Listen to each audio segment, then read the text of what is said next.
Echo அந்த பிள்ளையும் அவங்க வீட்டாளுங்களும் கிளம்பிட்டாங்க போலயே. அட ஆமா சின்ன பொண்ணு, இந்த சத்யா பிள்ளை என்னமோ அவங்க ஒரு வாரம் இருப்பாங்கன்னு சொல்லிச்சு. ஆமாக்க, 3 நாள் தானே ஆகுது, அதுக்குள்ள கிளம்பிட்டாங்க. ஏன் சின்ன பொண்ணு, ஒருவேளை இவங்களை பிடிக்காம போய் நேரத்துல நீங்களும் வேண்டாம் உங்க சம்பந்தமும் வேண்டான்னு கிளம்பி போறாங்களோ? தெரியலையேக்க, ஒருவேளை 3 நாள்ல அவங்கள பிடிச்சி போய் சீக்கிரத்தில் கல்யாணத்தை வச்சுக்குவோன்னு சொல்லிட்டு கிளம்புனாலும் கிளம்பியிருப்பாங்கல்ல. அப்படியும் இருக்கலாம். ஆனா என்னன்னு சரியா தெரியல சின்ன பொண்ணு. நாம வேணா லட்சுமி அக்கா வீட்டுக்குள்ள போய் என்ன ஏதுன்னு கேட்டுட்டு வந்துருவோமா? அட நீ வேற வசந்தி அக்கோ, அவங்க வந்த விஷயத்தையே அந்த லட்சுமி அக்கா நம்ம கிட்ட சொல்லல. இதுல வேற இப்ப என்ன சொன்னாங்கன்னு மட்டும் போனா சொல்லிடவா போறாங்க? அதுவும் சரிதான். இப்ப எப்படி சின்ன பொண்ணு தெரிஞ்சுக்கிறது? அதான் அவங்க இன்னைக்கு கிளம்பிட்டாங்களே, இனி எப்படியோ லட்சுமி அக்கா நம்மளை தேடி வந்து தானே ஆகணும். அப்ப என்ன ஏதுன்னு விஷயத்தையெல்லாம் கறந்துருவோம். சரி சின்ன பொண்ணு. உயிரே உயிரே பிரியாதே, உயிரை தூக்கி எறியாதே, உன்னை பிரிந்தால் உலகம் கிடையாதே. கனவி கனவி கலையாதே, கண்ணீர் துளியில் கரையாதே, நீ இல்லாமல் இரவே விடியாதே. சாந்தி, நான் போய் அம்மாவையும் கிரணையும் கூட்டிட்டு வந்துடுறேன். இனி கல்யாணத்துக்கு வேண்டிய வேலையெல்லாம் பார்க்கணும், நிறைய வேலை இருக்கு. நான் போயிட்டு வந்துடுறேன். என்ன? சரிங்க. ஆமா, கீர்த்தி எங்க? அவ ரூம்ல படுத்து அழுதுகிட்டே இருக்காங்க. என்ன சொன்னாலும் சரியாவ மாட்டேங்கிறா. அது ஒரு 2-3 நாளைக்கு அப்படிதான் கஷ்டமா இருப்பா. அதெல்லாம் சரியா போயிருவா. நீ அவகிட்ட 4 வார்த்தை நல்லபடியா போய் பேசு, சரியா? நான் போய் அம்மாவையும் கிரணையும் கூட்டிட்டு வரேன். அப்ப அவங்களையெல்லாம் பார்க்கும்போ அவ கொஞ்சம் சரியா போயிடுவா. சரிங்க. ஏங்க, அந்த பையன் திரும்பவும் நம்ம கீர்த்திக்கு போன் எதுவும் பண்ணி எதுவும் தொல்லை பண்ணுவானாங்க? இல்ல சாந்தி, அந்த பையன்கிட்ட நான் பேசின பேச்சுல எப்படியும் இனி கீர்த்தி நமக்கு கிடைக்க மாட்டான்னு அவனுக்கு நல்லா புரிஞ்சிருக்கும். அதனால அந்த பையன் இனி போன் எதுவும் பண்றதுக்கு நிக்க மாட்டான். அப்புறம் இனி கல்யாணத்துக்கும் 10-15 நாள் தானே இருக்கு. அந்த கல்யாண பிஸியில கீர்த்தி அந்த பையலை மறந்துடுவா. அதனால நீ எதுவும் வருத்தப்படாத. சரிங்க. கல்யாணத்துக்கு வேண்டிய புடவை நகை எல்லாம் எடுக்கணும் இல்லைங்க? இன்னும் நாள் இல்லையே. ஒரு 2-3 நாள் போகட்டும் சாந்தி. நம்ம வந்த உடனே அதெல்லாம் பண்ண ஆரம்பிச்சிட்டோம்னா அப்புறம் இதுக்காக தான் காத்துட்டு இருந்தோன்ற மாதிரி ஆயிடும். அதனால அவ கொஞ்சம் சரியாகட்டும். ஒரு 2-3 நாளுக்கு அப்புறம் அதெல்லாம் வாங்கிக்கிடுவோம், சரியா? சரிங்க. லட்சுமி, சரவணன் என்ன பண்றான்? லட்சுமி வேலைக்கு போயிட்டானா? இல்லைங்க, அவன் எப்படி வேலைக்கு போவான் சொல்லுங்க? பாவம், அவங்க போனதுல இருந்து ரூம்லயே உட்காந்து வருத்தப்பட்டுக்கிட்டு இருக்கான். நம்ம என்ன லட்சுமி பண்றது? பாவம் சரவணன். ஆமாங்க, இனி இந்த மாசத்துல அந்த பிள்ளைக்கு கல்யாணம் வேற ஆயிடுச்சுன்னா அப்புறம் சரவணன் ரொம்ப மனசுடைஞ்சு போயிருவாங்க. இப்ப என்ன லட்சுமி பண்றது? நாம என்ன அந்த கல்யாணத்தை நிறுத்தவா முடியும்? எனக்கும் ஒன்றும் தெரியலைங்க. ஆனா பாவம் சரவணன் சாப்பிடாம கொள்ளாம ரூம்லயே உட்கார்ந்துருக்கான். நாம போய் அவங்கிட்ட பேசுவோமா லட்சுமி? வேணுங்க, நாம போய் திரும்ப திரும்ப இதை பத்தி பேசினா அவனுக்கு சங்கடமா இருக்கும். அவனே கொஞ்ச நேரத்துல சரியாயிருவான். சரி லட்சுமி. அம்மா, ரொம்ப பசிக்குதுமா, ஏதாச்சும் சாப்பிட கொடுமா. வந்துட்டியா மக்களே? உட்காரு, அம்மா காப்பி போட்டு எடுத்துட்டு வரேன். ஏம்மா இவ்வளோ சோகமா இருக்க? என்னாச்சுமா?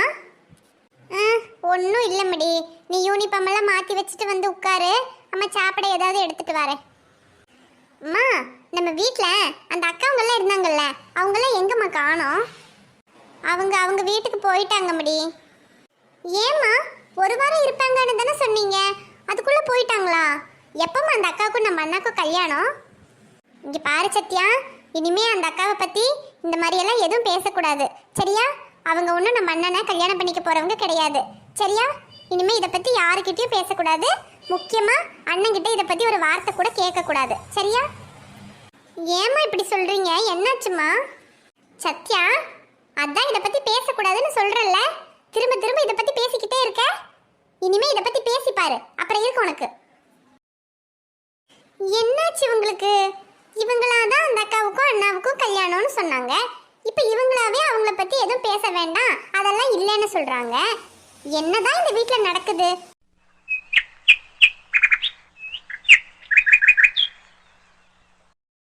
ஏ வசந்தி அக்க, உங்களுக்கு விஷயம் தெரியுமா?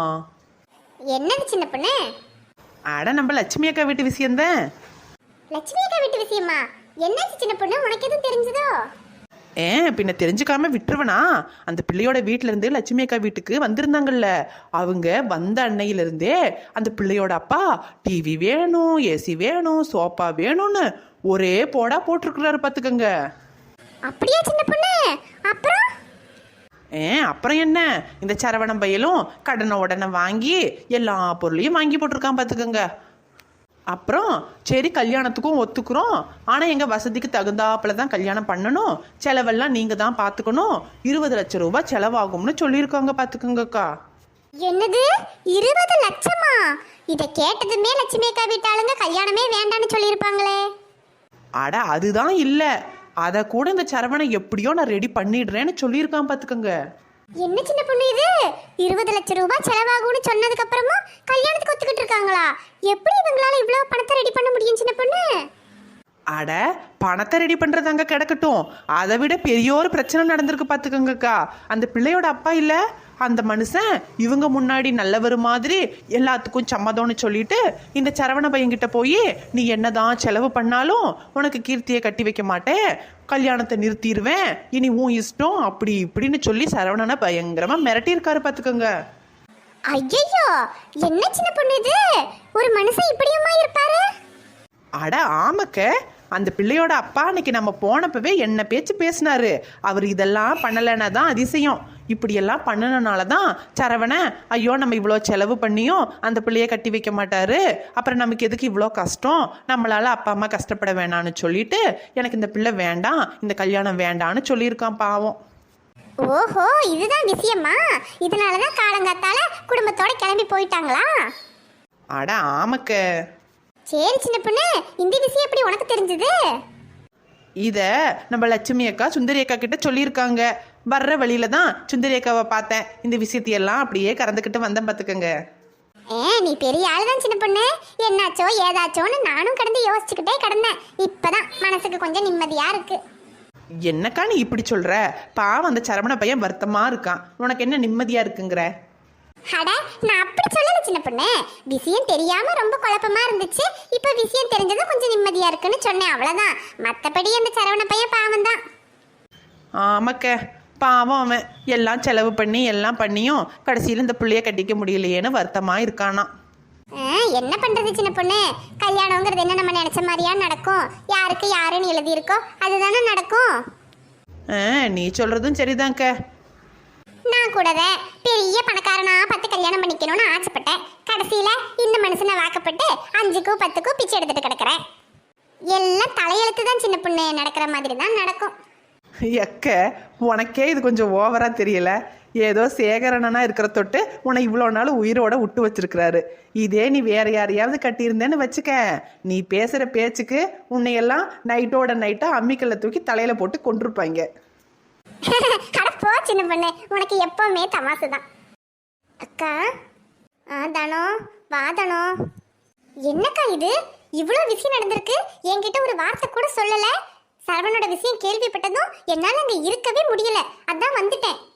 என்னத்த சொல்ல தானோ, எல்லாம் நடந்து முடிஞ்சிட்டு என்ன பண்றது? என்னக்கா நீங்க இதெல்லாம் என்கிட்ட முன்னாலேயே சொல்லியிருக்கலாம்ல.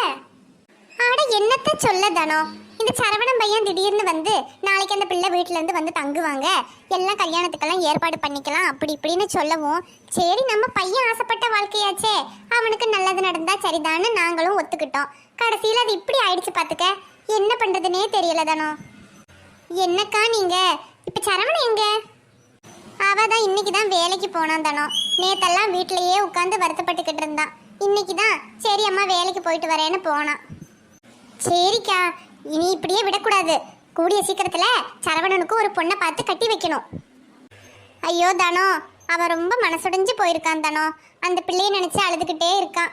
இதுல வேற இன்னொரு பிள்ளைய நம்ம கல்யாணம் அது இதுன்னு பேசினா அவன் ஒத்துக்கிட மாட்டான் தனோ. அதுக்குன்னு அப்படியே விட சொல்றீங்களா? அந்த பிள்ளையே இந்த மாசத்துல வேற ஒரு பையனை கல்யாணம் பண்றதுக்கு தயாரா இருக்கும்போது நம்ம சரவணையே அந்த பிள்ளைய நினைச்சு வருத்தப்பட்டுக்கிட்டு இருக்கணும். நம்மளும் கூடிய சீக்கிரத்துல ஒரு நல்ல பொண்ணா பார்த்து நம்ம சரவணனுக்கு கட்டி வைப்போங்க. அது மட்டும் இல்ல, சரவணனோட குணத்துக்கு நல்ல பொண்ணாதான் அமையும். நீங்க ஒன்றும் கவலைப்படாதீங்க. நமக்கு இந்த பெரிய இடத்து சம்மந்தம் எல்லாம் சரிப்பட்டு வராது. நமக்கு தகுந்த மாதிரி ஒரு பொண்ணை பார்த்து சரவணனுக்கு கட்டி வைப்போம். அப்பதான் நம்மளும் நிம்மதியா இருக்க முடியும்.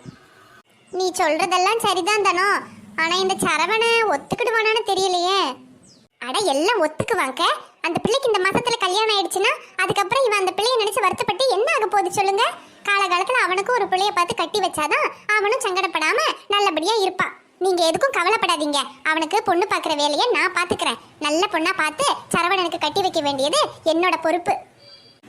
சரிதானோ, ஏதோ என் அவனுக்கு நல்லது நடந்தா சரிதான். வருத்தப்படாம இருக்க, எல்லாம் சரியா போயிடும். எதுக்கும் கவலைப்படாத நீ. சரிதானோ. சரிக்க, பிள்ளைங்க ஸ்கூல் விட்டு வந்துருங்க, நான் போயிட்டு வரேன். சரிதானோ. என்ன தானங்க, எப்ப வந்தீங்க?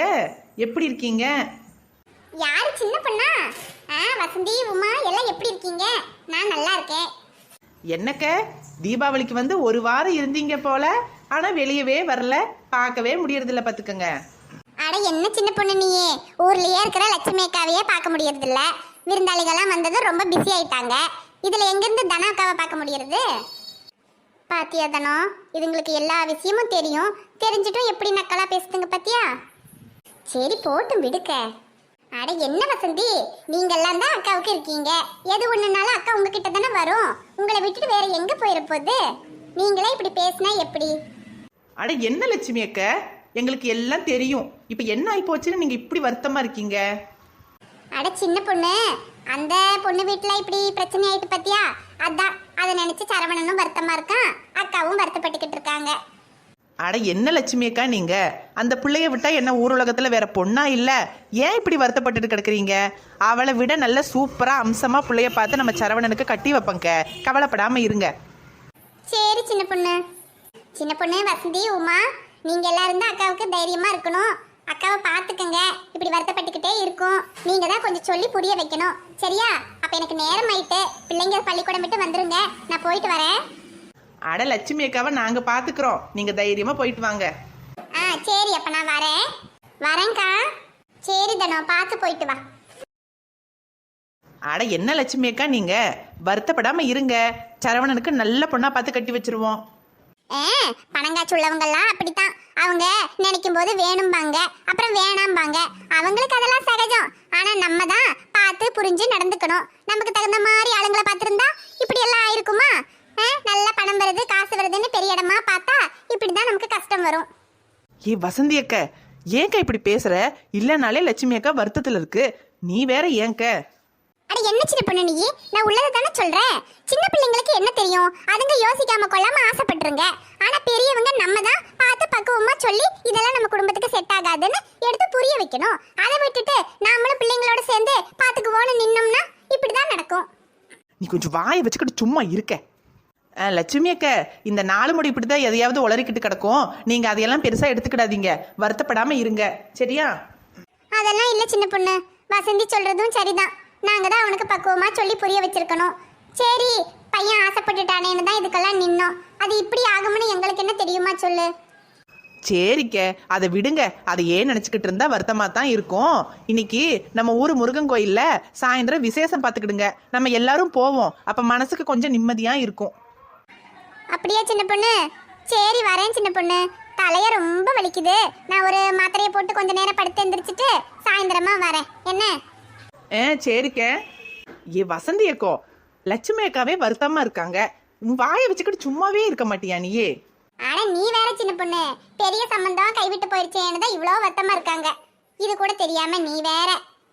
அட என்னவா வேணா இருந்துட்டு போட்டுங்க. அதுக்குன்னு ஒருத்தவங்க வருத்தமா இருக்கும்போது நம்ம அவங்களுக்கு உதவி பண்ணலன்னா கூட பரவாயில்ல, ஆறுதலா 4 வார்த்தை பேசினாலே போதும். அதை விட்டுட்டு இப்படி குத்தி குத்தி பேசி இருக்கிற கஷ்டத்தை இன்னும் அதிகம் பண்ணக்கூடாது. சரி சின்ன பொண்ணு. அப்ப சரி, நான் வீட்டுக்கு போறேன். இப்ப போனாதான் சாயந்தரமா முருகன் கோயிலுக்கு போறதுக்கு என் மாமியார் விடும். இல்லைன்னா லேட்டா போனா அப்புறம் இப்பதானே வந்த, அதுக்குள்ள கிளம்புறியான்னு என்னை அனுப்பவே அனுப்பாது. நான் போயிட்டு வரேன். சரி சின்ன பொண்ணு, எனக்கும் வீட்ல கொஞ்சம் வேலை இருக்கு, எல்லாம் முடிச்சிட்டு நானும் சாயந்தரமா கோயிலுக்கு வந்துடுறேன்.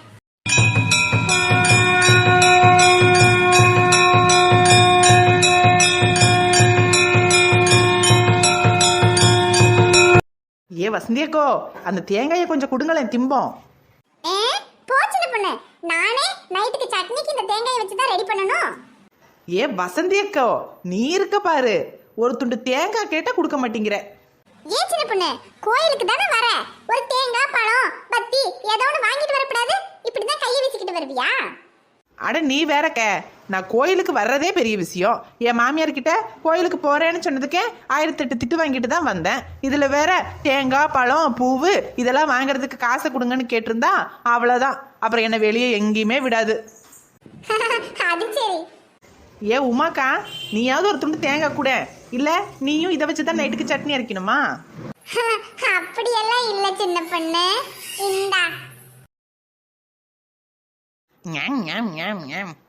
ஏ லட்சுமி அக்கா, என்னத்துக்கு நீங்க இன்னும் மூஞ்சி தொங்க போட்டு உட்கார்ந்துருக்கீங்க? கோயிலுக்கு வந்ததுக்கு அப்புறமாவது கொஞ்சம் கலகலப்பா இருங்களேன். அட அதெல்லாம் ஒன்றும் இல்லை சின்ன பொண்ணு, நான் நல்லா தான் இருக்கேன். ஆமா ஆமா, நல்லா இருக்கிறது தான் உங்க மூஞ்சிலேயே தெரியுதே. இப்படி மூஞ்ச வைக்காதீங்க லட்சுமி அக்கா, பார்க்க சகிக்கல. கொஞ்சம் சிரிச்சாப்புல இருங்க, அப்பதான் உங்க மூஞ்சிய பார்க்க முடியுது. ஐயோ, நல்லா தான் இருக்கேன் சின்ன பொண்ணு. இப்ப பார்க்க எப்படி இருக்கு? சரி, உங்களுக்கு இப்ப என்னதான் பிரச்சனை சொல்லுங்க பாப்போம். அட எனக்கு என்ன பிரச்சனை சின்ன பொண்ணு, இந்த சரவண பையில நினைச்சாதான் கஷ்டமா இருக்கு. அட அவ்வளோதானே, அதை விடுங்க. ஏ உமாக்க, உங்க அக்கா மாவனுக்கு கல்யாணம் வர்ற ஞாயிற்றுக்கிழமை தானே? ஆமா சின்ன பொண்ணு. எக்க, ஒரு சூப்பர் ஐடியா. வர்ற ஞாயிற்றுக்கிழமை உமாக்காவுடைய அக்கா பையனுக்கு கல்யாணம். அப்போ நிறைய பிள்ளைங்க வருங்க. அதுலயே நம்ம சரவணனுக்கு ஒரு பிள்ளையா பார்த்து ரெடி பண்ணிட்டா என்ன? அட என்ன சின்ன பொண்ணு நீ சொல்ற? உமாவோட அக்கா மாமன் கல்யாணம் நம்ம ஊர்ல தான். நம்ம ஊர்ல இருக்கிற பிள்ளைங்களை தான் நமக்கு தெரியுமே. சரவணனுக்கு தகுந்தாப்புல நம்ம ஊர்ல யாரு இருக்கா சொல்லு? அட கூறுகட்ட வசந்தி அக்க, மாப்பிள்ளை வீட்டு சைடில் நம்ம ஊர் பிள்ளைங்க தான் வரும். ஆனால் பொண்ணு வீட்டு சைட்ல இருந்து நிறைய பிள்ளைங்க வரும்ல, அதுல ஒரு பிள்ளையா பார்த்து சரவணனுக்கு கரெக்ட் பண்ணி விட்டுற வேண்டியதுதான். அட ஆமால சின்ன பொண்ணு. என்ன லட்சுமி அக்கா சொல்றீங்க? அதுலயே நம்ம சரவணனுக்கு ஒரு பொண்ணை பார்த்துடலாமா? அட கிடைச்சா சந்தோஷம் தான் சின்ன பொண்ணு. அப்புறம் என்ன, கவலையை விடுங்க. கல்யாணத்துக்கு போறோம், சரவணனுக்கு சூப்பரா ஒரு பொண்ணை பார்க்கறோம். கூடிய சீக்கிரத்துல சரவணனுக்கும் கல்யாணத்தை பண்றோம், அவ்வளவுதான். நீ சொல்றத கேட்கறதுக்கு நல்லா இருக்கு சின்ன பொண்ணு. கோயில்ல வச்சு சொல்ற, உன் வாக்கு பழிச்சதுன்னா உன் வாய்க்கு சக்கரை போடுறேன். கண்டிப்பா பழிக்குங்க. போடுறதே போடுறீங்க, சர்க்கரையா போடாம அந்த சர்க்கரையில ஏதாவது நல்லதா ஒரு ஸ்வீட்டா செஞ்சு போடுங்க, சரியா? அட சரி சின்ன பொண்ணு. அம்மா, என்னோட ஃப்ரெண்டுக்கு இன்னைக்கு பர்த்டேம்மா. பர்த்டே ஃபங்க்ஷன் வீட்டில் வச்சிருக்காங்க, என்னை கூப்பிட்டுருக்காங்கம்மா. நான் போயிட்டு வரட்டாம்மா? போயிட்டு வாடா. அம்மா, அவனோட அக்கா கூட கீர்த்தியோட கிளாஸ்மேட் தாம்மா. கீர்த்தியும் நானும் போயிட்டு வந்துட்டாம்மா. அதெல்லாம் ஒன்றும் வேணாம், நீ போறதுன்னா போயிட்டு வா. கீர்த்தியெல்லாம் எங்கேயும் கூட்டிட்டு போக கூடாது, சரியா? ஏம்மா, கீர்த்தியை கூட்டிட்டு போனா என்ன? கூட்டிட்டு போக கூடாதுன்னா கூட்டிட்டு போக கூடாது கிருணே. ஏன், எதுக்கு, என்ன? இவன் பெரிய மனுஷன், இவன்கிட்ட எல்லாத்தையும் சொல்லணும். நீ போறதுன்னா போயிட்டு வா, இல்லைன்னா பேசாம இரு, அவ்வளோதான். சும்மா கீர்த்தியை கூட்டிட்டு போறேன் அது இதுன்னு. இப்ப நான் என்ன கேட்டுட்டேன்னு இந்த அம்மா இவ்வளோ டென்ஷன் ஆயிட்டு போகுது? கீர்த்தியை கூட்டிட்டு போட்டான்னு கேட்டேன், அவ்வளோதானே. என்னமோ தெரியல, இவங்க வெளியூர் போயிட்டு வந்ததுல இருந்தே கீர்த்தி அம்மா அப்பா 3 பேருமே ஒரு மார்க்கமா தான் இருக்காங்க. கீர்த்தி என்னடான்னா ரூம்லயே எப்ப பார்த்தாலும் படுத்துக்கிட்டு சோகமாவே இருக்குது. என்னன்னு கேட்டாலும் சொல்ல மாட்டேங்கிறா. அம்மாவும் அப்பாவும் என்னடான்னா நமக்கு தெரியாம கூடி கூடி என்னத்தையோ பேசிக்கிறாங்க. நாம போனா அப்படியே பேச்ச மாத்திடுறாங்க. இந்த வீட்டுல என்னமோ நமக்கு தெரியாம பண்றாங்க, ஆனா என்னன்னு தான் கண்டுபிடிக்க முடியல. இருக்கட்டும், எப்படியாவது இந்த வீட்டுல என்ன நடக்குதுன்னு கண்டுபிடிச்சே ஆகணும். ஏங்க, கீர்த்தி 2-3 நாள்ல சரியாயிருவான்னு சொன்னீங்க, ஆனா அவ இன்னும் ரூம்ல படுத்து அழுதுகிட்டே தாங்க இருக்கா. சரியான பாடில்ல. ம், சரியாயிருவா சாந்தி. கொஞ்ச நாள் போனாலும் பரவாயில்ல, அவ சரியாயிருவா, கவலைப்படாத. இங்க நின்று என்ன பேசுறாங்கன்னு கேட்போம். இல்லைங்க, அவ சரியாகிற மாதிரி தோணல. ஒழுங்கா அவ முன்னாடியே கல்யாணத்துக்கு சம்மதிச்சிருந்தா. அப்படியே விட்டிருந்தா கூட இப்ப எப்பவும் போல சிரிச்சிட்டு எடுத்துட்டு இருந்திருப்பா. நீங்க தான் இல்ல அவ அந்த பையனை வெறுக்கணும், அதனால அந்த பையன் வீட்டில் போய் இருக்கலான்னு சொன்னீங்க. இப்போ 3 நாள் அந்த பையன் வீட்டில் போய் இருந்துட்டு வந்தோம். இப்போ கூட அவ என்ன அவனை மறந்துட்டாளா? இப்பவும் அவனை நினைச்சு அழுதுகிட்டு தானங்க இருக்கா. அட சாந்தி, அப்பவும் அவ கல்யாணத்துக்கு சம்மதிச்சிருந்தா, இப்பவும் அவ கல்யாணத்துக்கு சம்மதிச்சிருக்கா. ஆனா ரெண்டுத்துக்குமே வித்தியாசம் இருக்கு சாந்தி. அப்போ அவ என்னதான் நம்ம சொன்ன மாதிரி கல்யாணத்துக்கு சம்மதிச்சிருந்தாலும் அவ மனசுக்குள்ள அந்த சரவண பையன் மேல காதல் இருந்துகிட்டு தான் இருக்கும். அது கடைசி நிமிஷத்துல கூட அந்த பையன்தான் முக்கியம்னு சொல்லிட்டு அவ போறதுக்கு வாய்ப்பு இருக்கு. ஆனா இப்ப அப்படி கிடையாது. இப்போ அவ அந்த பையனை 3 நாள் அங்க இருந்து அவனை முழுசா வெறுத்துட்டா. இதுக்கப்புறம் அவனே வந்து கேட்டா கூட நம்ம பொண்ணு சம்மதிக்க மாட்டா. இப்ப அவ ஒரு கொஞ்ச நாளைக்கு அழுதுகிட்டு இருக்கா, வருத்தமா இருக்கான்றத நீ பெரிய விஷயமா எடுத்துக்காத. அதெல்லாம் இருக்கத்தான் செய்யும். ஒரு வாரம் 10 நாள் முடிஞ்சிருச்சுன்னா அவளே சரியா போயிருவா. அப்படி இல்லைன்னா கூட கல்யாணம் முடிஞ்சதுக்கு அப்புறம் அந்த பையலை முழுசா மறந்துட்டு கிருஷ்ணகுமார் கூட சந்தோஷமா இருப்பா. நமக்கும் அதுதானே சாந்தி வேணும். ஆமாங்க, என்னமோ போங்க. கீர்த்தி பழைய மாதிரி சிரிச்சிட்டு எடுத்துட்டு இருந்தாதாங்க எனக்கும் கொஞ்சம் நிம்மதியாக இருக்கும். கல்யாண பொண்ணு இப்படி கலையில்லாமல் இருக்கிறத பார்க்கும்போது மனசுக்கு கஷ்டமா இருக்குதுங்க. அதெல்லாம் சரியாயிருவா சாந்தி. இன்னும் 2-3 நாள்ல மாப்பிள்ளையும் மச்சான் குடும்பத்தோட இங்க வந்துருவாங்க. அவங்க வந்துட்டாங்கன்னா அப்புறம் சிரிச்சிட்டு எடுத்துட்டு இருந்துக்குவா. நீ எதுவும் வருத்தப்படாத. சரிங்க. ஏங்க, கல்யாணத்துக்கு இன்னும் 10 நாள் தாங்க இருக்கு. நகை கூட பொறுமையாக வாங்கிக்கிடலாம். ஆனால் புடவை ப்ளவுஸ் எல்லாம் தைக்கணும் இல்லைங்க. அதனால புடவை இப்போவே எடுத்தால் தாங்க சரியா இருக்கும். ஓ அப்படியா? சரி சாந்தி, அவளை கூட்டிட்டு கடைக்கெல்லாம் எதுவும் போக வேண்டாம். எனக்கு தெரிஞ்ச ஒரு பெரிய புடவை கடைக்காரர் இருக்கிறாரு. அவரை நான் கொஞ்சம் கல்யாண புடவையெல்லாம் எடுத்துக்கிட்டு வீட்டுக்கு வர சொல்றேன். வீட்லயே பார்த்து நல்லதா பார்த்து வேணுங்கிற புடவையெல்லாம் எடுத்துக்கங்க. சரியா? சரிங்க. சரி சாந்தி, அப்போ நகையெல்லாம் நம்ம மாப்பிள்ளை வந்துருட்டோம். அதுக்கப்புறம் மாப்பிள்ளைக்கு வேண்டிய நகையும் கீர்த்திக்கு வேண்டிய நகையும் நம்ம போய் எடுத்துட்டு வந்துடுவோம். சரிங்க. ஓஹோ, இதுதான் விஷயமா? இதுக்கு தான் வெளியூர் போறோம், கீர்த்திக்கு எக்ஸாம்னு போய் சொல்லிட்டு போயிருக்காங்களா?